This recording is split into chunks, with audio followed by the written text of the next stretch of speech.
पुणे जिल्ह्यातील 13 तालुक्यांमधील पंचायत समित्यांच्या सभापतीपदांमध्ये राष्ट्रवादी काँग्रेसने वर्चस्व प्रस्थापित केले आहे. 13 पैकी तब्बल 10 पंचायत समित्यांवर राष्ट्रवादी काँग्रेसचे सभापती निवडून आले आहेत. जिल्ह्यातील आंबेगाव, शिरूर, मावळ, बारामती, पुरंदर, इंदापूर, भोर, वेल्हे आणि हवेली या 10 तालुक्यांमध्ये राष्ट्रवादी काँग्रेसचे सभापती निवडून आले आहेत, तर उर्वरित 3 पंचायत समित्यांमध्ये इतर पक्षांना यश मिळाले आहे.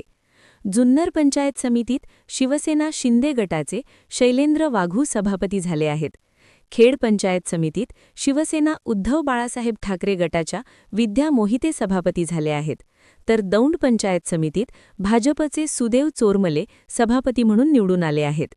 उपसभापती पदांमध्येही राष्ट्रवादी काँग्रेसचा प्रभाव दिसून आला असून अनेक तालुक्यांमध्ये राष्ट्रवादी काँग्रेसच्या उमेदवारांनी विजय मिळवला आहे.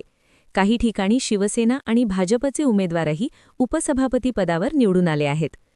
या निकालामुळे पुणे जिल्ह्यातील ग्रामीण राजकारणात राष्ट्रवादी काँग्रेसचे वर्चस्व कायम असल्याचे स्पष्ट झाले आहे.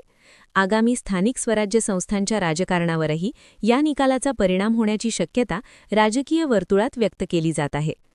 पुणे जिल्ह्यातील पंचायत समिती निवडणुकांमध्ये राष्ट्रवादी काँग्रेसची सरशी झाली असली तरी शिवसेना आणि भाजपनेही काही ठिकाणी आपली ताकद दाखवली आहे.